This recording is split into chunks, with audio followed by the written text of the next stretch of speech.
d'Ivoire, l'accès à l'eau potable et à l'électricité n'est pas une réalité pour tout le monde. Difficile de parler d'épanouissement dans un contexte où certains n'ont jamais vu une seule goutte d'eau sortir de leur robinet, où certaines villes et certains quartiers sont encore privés d'électricité. C'est nous ici, il n'y a pas l'eau, il n'y a pas courant. C'est courant Banabana qui est ici. On était obligé de prendre des fils jusqu'à aller dans l'autre quartier.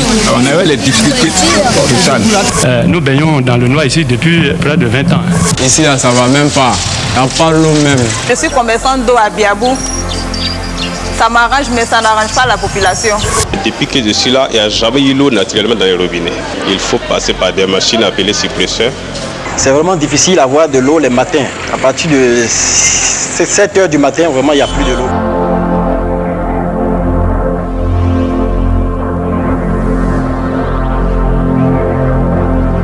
Permettre aux habitants de la Côte d'Ivoire d'accéder définitivement à ces biens essentiels à la vie devenait primordial pour le gouvernement qui a entrepris d'étendre et de renforcer les réseaux de distribution en eau et en électricité à travers tout le pays.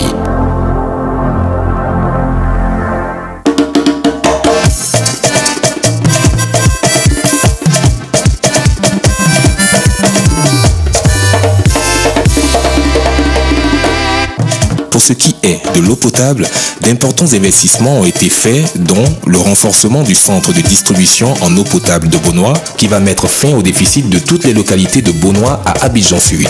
Les constructions du poste de purification et de réservoir de 2000 m3 d'eau à Abata, des châteaux d'eau de Ndotré. Ce château d'eau a été effectivement décidé en construction parce que le besoin crucial en eau se faisait sentir dans la région. Comme vous l'avez vu, les gens s'approvisionnent avec des bidons à longueur de journée sans être satisfaits en eau pour pouvoir ne serait-ce que boire et se laver. Donc après la réalisation de ce château, toute la région nord d'Abidjan, Abobo, Yopougon et la zone où nous sommes aujourd'hui, Ndotré, sera pourvue en eau et tout le monde pourra accéder à ce bien si précieux. De Songon, de la Djibi et celui de Konfao qui alimentera les 5 localités d'Assampanaye, Broukro Banouan, Wangi, Pambariba et Pengakro. De la station de la Loka à Boaké et de 59 bornes fontaines à Aboasso, Tiasalé, Bloléquin, Soubré, Boaké, Korogo, Daloa, Sakassou et Mans. Ces travaux ont permis à certaines localités comme Doropo, Débété et Papara d'accéder pour la première fois à l'eau potable depuis l'indépendance de la Côte d'Ivoire. L'État de Côte d'Ivoire a également procédé à la réhabilitation de 2800 pompes et 32 systèmes d'hydraulique villageoise, 43 réseaux d'adduction en eau potable dont les installations de Yamoussoukro et Benjerville, l'augmentation de la puissance de la station zone nord d'Adjamé, la livraison de 15 camions-citernes à l'Office national de l'eau potable et la subvention de 10 000 branchements pour la population abidjanaise. Ces nouveaux châteaux d'eau du district d'Abidjan et les travaux de la nappe de Bonois vont permettre de fournir 170 000 m3 d'eau par jour, ce qui couvre largement le déficit en eau potable d'Abidjan qui est de 150 000 m3. Même constat à Boaké où la station de la Loka fournira 7 000 m3 d'eau par jour pour 5 000 m3 attendus par les populations.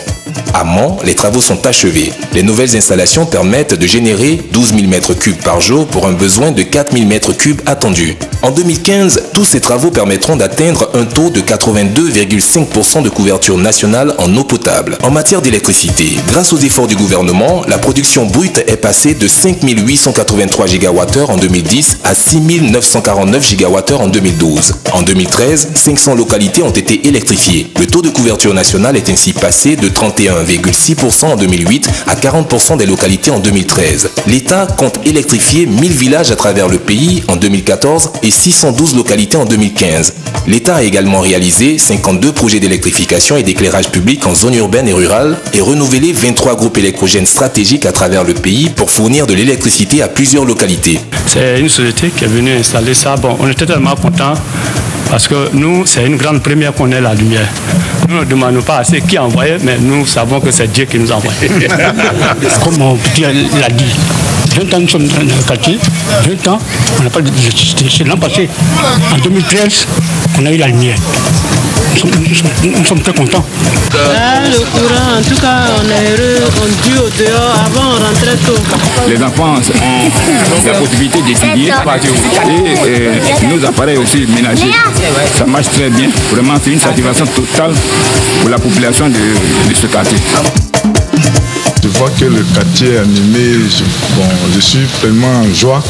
Sinon avant on était en l'hostilité et aujourd'hui, par rapport au gouvernement qui a fait tout, que le quartier a l'électricité, nos cœurs en joie aujourd'hui. Et nous sommes conscients vraiment de l'effort que l'État est en train de faire présentement. L'État entend doubler la production nationale pour que chaque habitant de la Côte d'Ivoire ait accès à l'électricité. Les projets d'extension de la centrale d'Azito et la construction du barrage de Soubré vont augmenter la production nationale de 573 MW et permettre ainsi à l'État de se rapprocher de l'objectif qu'il s'est fixé. Aujourd'hui, le taux d'accès des populations à l'électricité est passé à plus de 75%. Le binôme eau-électricité, essentiel au bien-être des populations, fait partie des projets prioritaires de l'État. L'accent est donc mis sur la poursuite des travaux de forage et leurs équipements, ainsi que le renforcement des capacités de production d'électricité. L'eau potable et l'électricité pour tous en Côte d'Ivoire, c'est possible. L'État travaille pour vous. La Côte d'Ivoire avance.